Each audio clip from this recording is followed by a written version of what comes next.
শবে বরাত, ইন্না আনজালনাহু ফি লাইলাতুল মুবারাকা। সুবহানাল্লাহ। আল্লাহ তাবারক ওয়া তাআলা কোরআনে পাকে বলতেছেন এমন একটা রাত আছে শাবান মাসের, যেই রাতের মধ্যে আমি প্রথম আসমানে এসে জিজ্ঞেস করি, কেউ কে আছো আজকে আমার কাছে ক্ষমা চাইবা? সুবহানাল্লাহ বলুন না।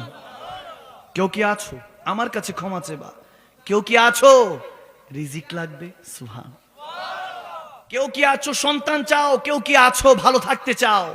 কেউ কি আছো ইমানদার হতে চাও? কেউ কি আছো স্বপ্ন যোগে নবীকে দেখতে চাও? আরো জোরে। আমার নবী এই রাত সম্পর্কে, এই মাসটা সম্পর্কে, এই দিনটা সম্পর্কে নিসফু শাবান বলেছেন, শাবান আমার নবীর মাস। সুবহানাল্লাহ। নিসফু শাবান বলেছেন আমার মাস। ভাগ্য নির্ধারণের এই রাতকে বলা হয় আগামী 1 বছর পর্যন্ত আপনার লিস্টিভুক্ত হবে।